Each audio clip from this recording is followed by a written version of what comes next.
may gayuma.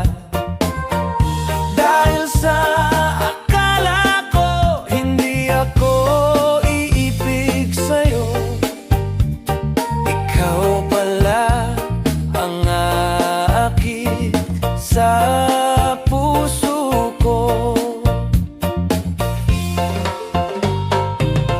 Kaya ngayon'y laging gulong-gulo ang puso ko, isipan.